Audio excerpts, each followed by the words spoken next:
भगवान गौतम बुद्ध ज्यांनी आपल्या महान विचारांनी आणि शिकवणीने जगाला एक नवीन मार्ग दाखवला आणि समाजात अभूतपूर्व बदल घडवून आणण्यात महत्त्वपूर्ण योगदान दिले. गौतम बुद्धांनी दिलेल्या शिकवणुकीचे पालन करून अनेक लोक केवळ त्यांच्या जीवनातच यशस्वी झाले नाहीत, तर त्यांच्या मनात समाजासाठी प्रेमाची भावना निर्माण झाली आहे. गौतम बुद्धांनी चपखल मार्ग सांगितला आहे. आपल्या जीवनात अनेक समस्या निर्माण होतात.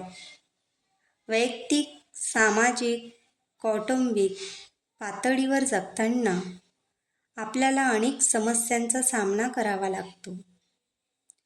काही समस्या इतक्या जटिल असतात की त्या सोडवताना, त्यांचे निराकरण करताना जीव अगदी मेटाकुटीला येतो. या समस्या केवळ भौतिक असतात असे नाही, तर त्या मानसिक पातळीवरही असतात.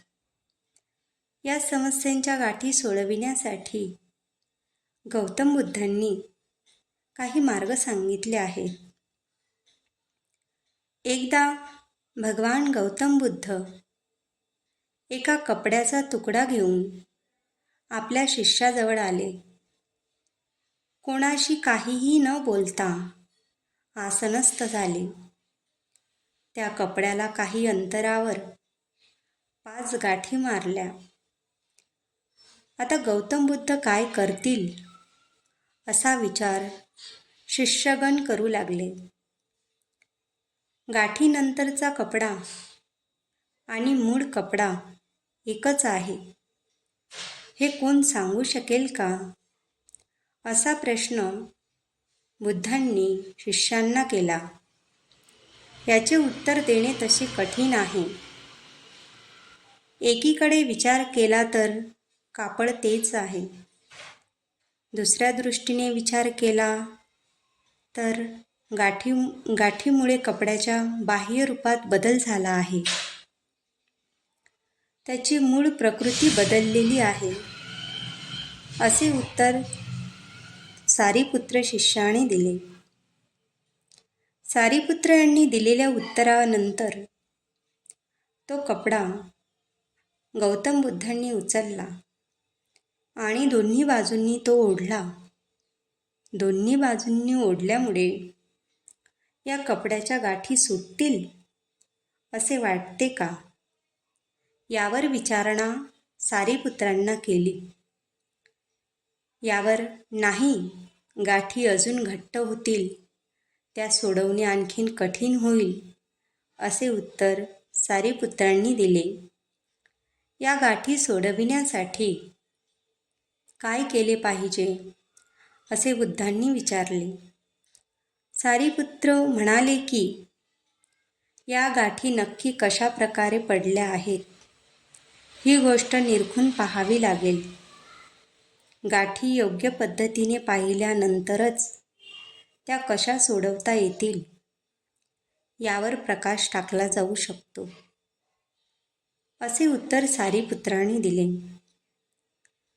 सारीपुत्र, तुम्ही एकदम सत्य कथन केले.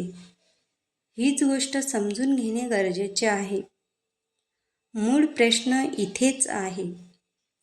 ज्या समस्येत तुम्ही अडकलेले आहात, ज्या समस्येने तुम्हाला ग्रासले आहे, ती सोडविण्यासाठी तिच्या मुळाशी जाणे आवश्यक आहे.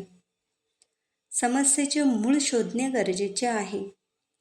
ही समस्या का निर्माण झाली याचा मागोवा घेतला गेला पाहिजे. समस्येच्या मुळाशीच आपण गेलो नाही तर ती आणखीन गडद होईल, असे ते म्हणाले. जागतिक पातळीवर हाच प्रकार सुरू आहे. सर्वांना कोणत्या ना कोणत्या समस्येने ग्रासले आहे. त्या वैयक्तिक असो, सामाजिक असोत वा मानसिक असोत.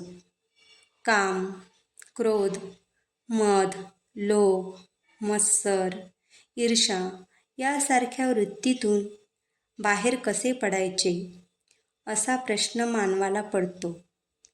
परंतु या समस्येचे मूळ काय आहे? या वृत्ती आपल्या कशा समाविष्ट झाल्या याचा विचार कोणी करत नाही, असे बुद्धांनी सांगितले. नमो बुद्धाय. भगवान गौतम बुद्ध